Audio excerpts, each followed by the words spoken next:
እንዲሁም ቪዲዮውን ስታዩ ላይክ ማድረጋችሁ ላይክ አድርጉ፣ ሰብስክራይብ ማድርጉ። ውድ ቤተሰቦቼ አንድ ያስገቡኝ እንደምንም ማለት ነው።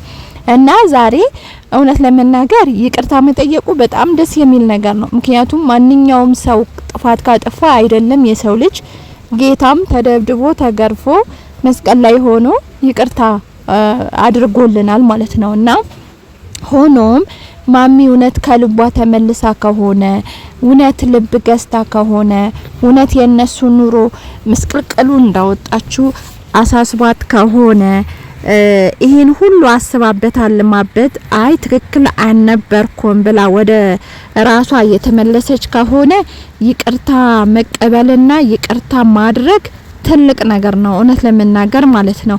ግን እኔ እውነት ለመናገር ብዙ ነገር ጠርጥሬያለሁ። ግን እኔ ማለት ነው የማሚ ይቅርታ ከልቧ ነው እንደው አላቅም። በስተመጨረሻ ግን አለቃቀሷ የፌክ አለቃቀስ ነው እየመሰለኝ የነበረው ማለት ነው። የፌክ አለቃቀስ ታውቃላችሁ፣ ከአንጀት የሚያለቅስና የፌት አለቃቀስ ማለት ነው። የመጀመሪያው ከምሯ ነው ስታለቅስ የነበረው። ግን እየቆየች ስትመጣ ደግሞ ይሄ የምትላቸው ነገሮች የፌክ እንደሆኑ ነው። ሌላ ደግሞ ምን አሰብኩኝ፣ አንደኛ ነገር ምናልባት ያው እንትን ስለሆኑ አላቅም የፕሮቴስታንት ይሄ የጴንጤዎች እምነት ተከታይ ተሆን ብቻ እንደዛ ነገር ናት የሚመስለኝ ማለት ነው። ሆኖም እኛ ስለ እምነት አንገባም ለነገራችሁ ስለፈለኩኝ ነው። ሆኖም ምናልባት ቤተክርስቲያን ሄዳ ትንቢት ከተነገረባትም ብዬ አንድ ይሄን አሳሰበኝ ማለት ነው። ሁለት ደግሞ ማለት ነው እኛ የሰው ልጅ ማንንም በህይወት እንዲኖር እንፈልጋለን እንጂ በህይወት እንዲሞት አንፈልግም። ጠላታችሁ እንኳን ቢሆን ማለት ነው። እውነት ለመናገር ማሚ ለልጆቿ ለቤተሰቦቿ ትኑርላቸው። ያው እኛም እኮ አንዳንድ ነገር አናዶን ነው እንጂ ማሚ በክፋት አይን አናያትም። ግን የምታረገው ነገር የሚያናድዱ ነገሮች ስለሆኑ ማለት ነው። ሁለተኛ ነገር ደግሞ ምን አሰብኩኝ መሰላችሁ? እንግዲህ ሐኪም ቤት ክትትል አላት አይደለ? ያው ሁላችንም የምናውቀው ከሀገሯ ወይም ደግሞ ከቤቷ ተለይታ የመጣችው እዚህ ትታከማለች ክትትል አላት እያሉ ነበረ ሲነግሩን የነበረው ማለት ነውና እንደው ዶክተሩ ትሞቻለሽ ብሎ ነግሯት ይሁን ይሄ ማማረት እንዳይሆንብኝ ማሚ ረጅም እድሜ ፈጣሪ ይስጥሽ። እኛ ምንም ተንኮል ብሰሪ ምንም ብታናጅጅን ምንም ብታበሳጭን እንወድሻለን። ያላዛር እናት ነሽ፣ እኛም ቢሆን ደማችን ነሽ፣ ኢትዮጵያዊ ነሽ። ያንቺን ክፋትን አንፈልግም። ግን እንደኔ ግምቴ ማለት ነው እንደ ዶክተር ወይ የቀረሽ ጊዜ ትንሽ ቀን ነው ብላት ይሆን እንዴ? በቃ የበደልኳቸውን ሁሉ ያጠፋቸውን ሁሉ ይቅርታ ልጠይቃቸው መሞቴ ካልቀረ የሚለው ነገር አሳስባት ይሆን እንግዲህ? በድንገት አይታችሁ ትላንትና ከሆነ ልጅ ጋራ ሸሼ ገዳሚ ያልሽ ከወንድ ጋር ዘለሽ ልጁ የልጅ አይደለም ከሌላ ወንድ ጋር ዘለሻል፣ ልጅ አርቤንጓ አስገብተሻል፣ ዘላልነሽ እንደዚህ ነሽ ያላለቻት ካፋ ያልወጣ ግም የለም እንግዲህ ለትንሱ ማለት ነው። ግን ዛሬ በድንገት ሽምግልናም ሳይገባ ትንሱም ሳትለማመጣት ይቅርታ ሳትጠይቃት በድንገት ማለት ነው እንደዚህ አይነት መናስ ሲወርድላችሁ ምንድነው የምታስቡት? ምንድነው የምትሉት ነው? እኔ ይሄን ነው በቃ እያሰብኩ ያለሁት። ወይ ከቤተ ክርስቲያን ትንቢት ተነገረባት እንግዲህ እንደዚህ መራትሽ የምታሰቃይ ሴትዮ እንግዲህ መድረክ ላይ ቆሞ ማለት ነው መራትሽን የምታሰቃይ የልጅሽን ህይወት የምታበላሽ ልጅሽ ድራይሹ ከዛ በኋላ እኔ ሚስት ካልሆንኩኝ እኔ ካልገዛዋችሁ እኔ ባሪያ ካላደረኳችሁ ብለሽ ምታሰቃይ አንድ ሴት እዚህ መድረክ ላይ አለሽ። ስለዚህ አንቺ ረፊ ተጠንቀቂ ይልሻል ጌታ ተብላል። እውነት እንደዛ ነው። በቃ ጌታ ረፊ ይልሻል ተጠንቀቂ፣ ካልሆነ ግን ህይወትሽ ላይ አደጋ ይመጣል። ካልሆነ ደግሞ ሄደሽ ድፍት ብለሽ እግሯ ስር ድፍት ብለሽ ይቅርታ ጠይቀት እንደተባለች ነው እኔ የሚሰማኝ ማለት ነው። የሚሰማኝ ነው የምነግራችሁ እኔ የሚሰማኝ እንጂ በዚህ ልክ ማለት ነው። እውነቴ ነው የምላችሁ በዚህ ልክ በአንድ ጊዜ ዱቡዳ ወርዶ በአንድ ጊዜ ማሚ በፍጹም ይቅርታ ልጠይቅ አትልም።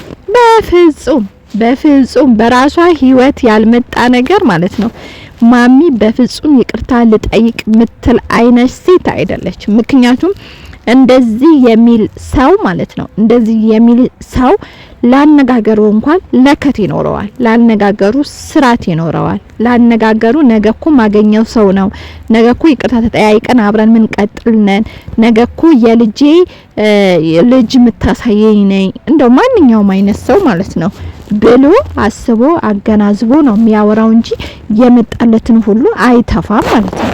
ስለዚህ ማሚ ስተፋ የነበረው እነሱ ነው። ዛሬ ይሄ ሁሉ ተቀይሮ መላክ መስላ እኔንም አስለቀሳ፣ ይሄ ሁሉ እኔንም አስለቀሳ። እንዴ የኔን ባለምን እናንተስ እሺ ለስራችሁ ነው የኔን ባለምን ይወርዳል? ለምን ምን ቦጣው እንዴ? እናንተስ ባጠፋችሁ ጥፋት ነው እሺ ይቅርታ ተጠያየቁ፣ አለቃቀሱ። እኔ ለምንድን ነው ማለቃቀሰው? የኔ አሽቃባጭ ማለት ነው እኔ ማሽቀብጠው ነገርስ።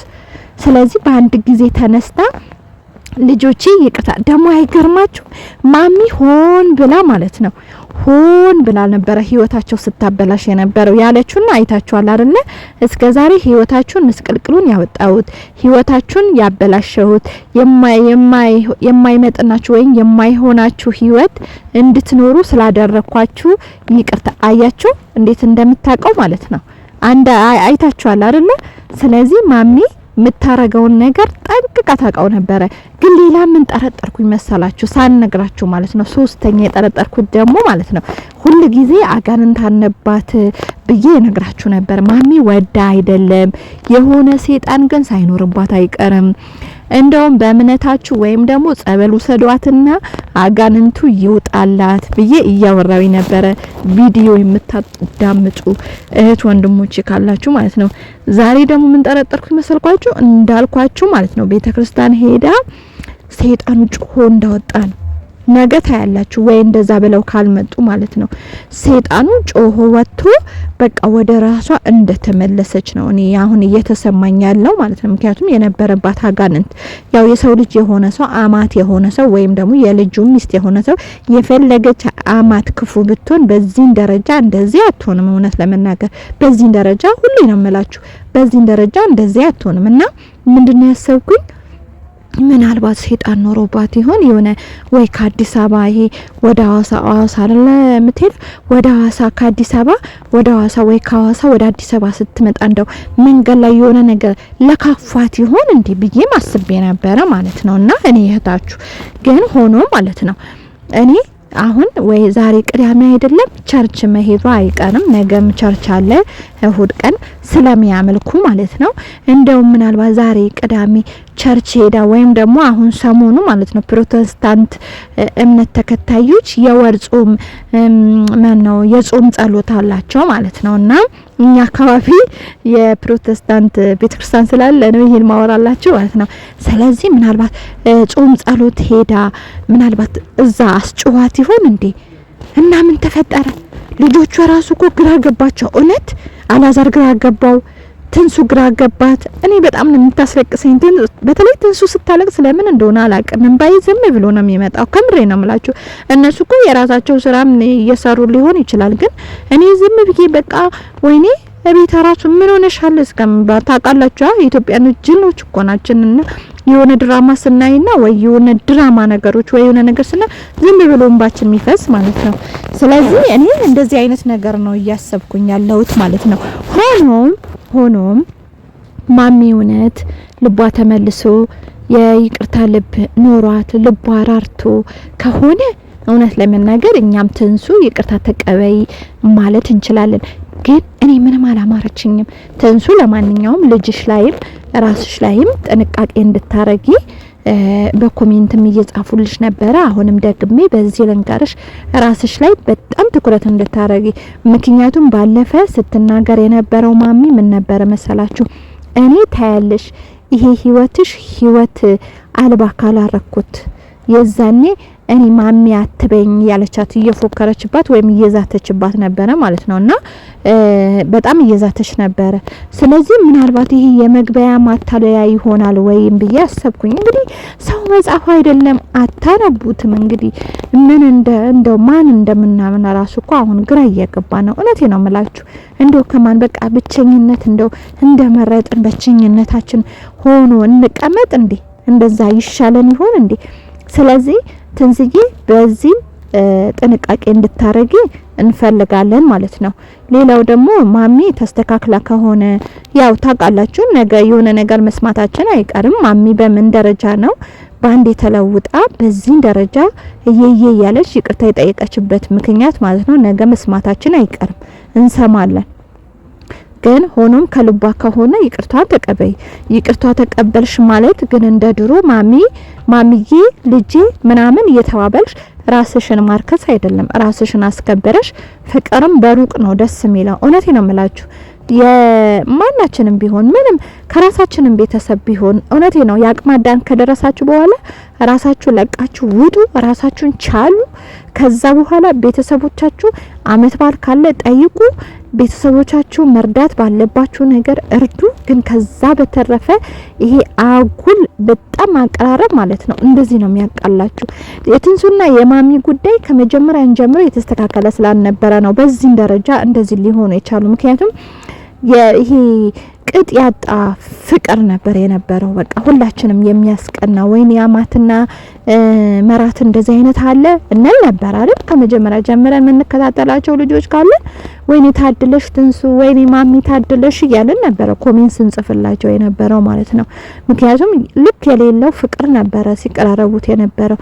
ስለዚህ አሁንም ሆነ ትንዝዬ ታረቅሽ ማለት ግን እንደ ትላንትና ማሚዬ ሚሚዬ እየተባባላችሁ ህይወትን ማሳለፍ አይደለም። ማክበር ባለብሽ ነገር ማሚን አክብሪያት። ምክንያቱም የባልሽ እናት ስለሆነች ማለት ነው። ማክበር ባለባት ደረጃ ታክብርሽ። ምክንያቱም መራቷ ስለሆንሽ ማለት ነው። ልጅ ወልደሽ መሰጫት አያት ምታረጊያት ስለሆንሽ ማለት ነው። ግን ከዛ በተረፈ ግን ፍቅራችሁ በሩቅ ቢሆን ደስ ይለኛል። እውነት ማሚ ራሷን ታርማ ከመጣች ማለት ነው ፍቅራችሁ በሩቅ ቢሆን በቃ ማክበር ካለብሽ አክብረት። አመት በዓል ካለ ቤቷ መሄድ ከፈለሽ ሄደሽ አመት በዓልሽን ሳታድሪ ማለት ነው ገብተሽ ቡናሽን ጠጥተሽ ድፎሽን አስቆርጠሽ ወደ ቤትሽ። እንደገና ደግሞ ሌላ መርዳት ባለባችሁ ነገር ለእናት የሚገባት ነገር መርዳት ባለባችሁ ነገር እርዱ፣ ግድ ነው ማለት ነው። ከዛ በተረፈ ግን እንደ ትላንትና እላላሳለው ካልሽ ማለት ነው አሁንም ነገ ውርደትሽን እንደማይቀርልሽ አውቃለሁ። ትንሱ የኔን ቪዲዮ ታዳምጣለች፣ ስለምታዳምጠው ነው ይሄን ማወራላት ማለት ነው። ስለዚህ ራስሽን አስከብሪ እሺ። ራስሽን አስከብረሽ በቃ ቆፍጠና ሆነሽ ልጁም ያው እንግዲህ መናገር አልፈልግም ዛሬ የርቀቀን ስለሆነ መሳደብ አልፈልግም። በነገራችን ላይ ያላዛር ልሰድበው አልፈልግም ማለት ነው። ሆኖም ማለት ነው እሱም በቃ እናቱ ማክበር ባለበት ነገር እንዲያከብራት ማድረግ ባለበት ነገር እንዲያደርግላት ቆፍጠን ብላችሁ ቤታችሁ እንድትኖሩ አድርጉ ማለት ነው። ከዛ በተረፈ ግን እንደ ትላንትና እንዳልኳችሁ እንዳላሳለው ይቅርብሽና እውነት ከልቧ ካንጀቷ ከሆነ ይቅርታዋን ተቀበል። ምክንያቱም ከይቅርታ በላይ ምንም ነገር ሊፈጠር አይችልም። ይቅርታ ጠየቅሽ ማለት ወይም ተጠየቅሽ ማለት አዎ ያደረገችሽ ቁስል ይጠፋል ማለት አይደለም። ያደረገችሽ በደል ትረሻዋለሽ ማለት አይደለም። ቁስሉ ማትረሹም እንደገና ደግሞ የሰራችሽን የበደለችሽን በደል ትረሻዋለሽ ማለት አይደለም። ግን በቃ ፈጣሪ ደስ ስለሚለው ፈጣሪን ስለሚያስደስት እንደገና ደግሞ በቃ አምላክሽን ለማስደሰት ይቅርታሽን ተቀብለሽ በቃ ያው ቂም በቀላት ተያዙ ይባላል። እኔ እንደዚህ አይነት መመክር አይነት ሴት አይደለሁም። ምክንያቱም እኔ ቂመኛ ስለሆንኩኝ ማለት ነውና እንደዚህ አሁን ቂም አትያዙ ምናምን የሚል ይሄ አስመስዬ መናገር አልፈልግም። ምክንያቱም እኔ የበደሉኝ ሰዎች መቼም አረሳቸው መቼም በጣም ነው ቂም የሚይዘው ማለት ነው በጣም ማለት ነው። ስለዚህ እንግዲህ እግዚአብሔር ያንሳልን፣ መጥፎ ጸባይ ነው ያንሳልን። ግን ሆኖም የሰሯችሁ ስራ መቼም ካንጀታችሁም ከሆዳችሁም ከልባችሁም አይጠፋም። ግን ይቅርታ መባባሉ ትልቅ ነገር ነው። ይቅርታ ተባባሉ። አንቺም በቃ ካሁን በኋላ እርግዝናሽም እየወጣ ስለሆነ በቃ አይምሮሽን ነጻነት አድርገሽ በቃ ከከሌ ጋር ተቀያይም ያለው እኮ በተለይ የባልሽና ስለሆነች ማለት ነው ከማሚ ተቀይሜ አስቀይማት የሚለው ነገር ከአይምሮሽን አውጥተሽ እርግዝና ደግሞ ጭንቀት አይፈልግም፣ መናደድ አይፈልግም፣ መበሳጨት አይፈልግም። ስለዚህ ያ እንዳይሆንብሽ ለራስሽ ብለሽ ይቅርታ አድርጊ። ግን ተንኮል ካለበት ደግሞ በጣም ያስፈራል። በቃ በጣም ያስፈራል። ለማንኛውም ማሚ እርግጠኛ ነኝ በከልቧ ይሆናል ብዬ አስባለሁ። እንግዲህ ያ ካልሆነ ግን አሁንም የሆነ አላቅም እንዴት ብለን ስለማሚ መግለጽ እንደምንችል ራሱ አይገባኝም ማለት ነው። እውነቴ ነው የምላችሁ። አሁን ድጋሚ እንደዚህ አይነት ስህተት ያለው ህይወት እንግዲህ በህዝብ የዓለም ህዝብ ያያታል፣ ይመለከታታል። እነሱም ብቻ ሳይሆን ያው ህዝብም እንዳታለለች ነው። ህዝብ ሁሌም እንዳታለለች ነው። ግን ህዝቡም ህፃናቱም እግዚአብሔርንም እያታለለች ስለሆነ ታዝበንና ለእግዚአብሔር ሰጥተን እንተወዋለን ማለት ነው። እንግዲህ ነገ በምትመጡበት ነገር እየጓጓን ለዛሬ በዚሁ ይበቃናል እያልን ቪዲዮአችን እንዘጋለን። ውድ ቤተሰቦቼ እንግዲህ ለቻናሌ አዲስ ከሆናችሁ ሰብስክራይብ ማድረጋችሁ፣ ቪዲዮን ስታዩት ላይክ ማድረጋችሁ፣ ግን የሆናችሁ ደግሞ ዩቲዩብ ያላችሁ የተሻለ ዩቲዩብ ያላችሁ ውድ ቤተሰቦቼ ሼር አድርጉ። ቅንነት ከእንደዚህ አይነት ነገር ነው የሚጀምረው። ከትንሽ ነገር ተጀምሮ ሰው ከትንሽ ነገር ቅንነት ካልጀመረ ትልቅ ነገር ቅንነት ይኖረዋል ማለት ዘበት ነው። ስለዚህ ውድ ቤተሰቦቼ ሼር አድርጉ። ሼር ማድረግ የምትችሉ ሼር አድርጉ። ስለምትመጡም ስለምታዩልኝም በጣም አመሰግናለሁ። አሁንም ያው ረመዳን ስለተፈታም ታያላችሁ ብዬ ተስፋ አደርጋለሁ። ሼራችሁ ሰብስክራይባችሁ እንዳይለየን። በሌላ ቪዲዮ እስከማገኛችሁ ሰላማችሁ ብዝት ይበልልኝ። እወዳችኋለሁ። ሰላማችሁ ይብዛ። ባይ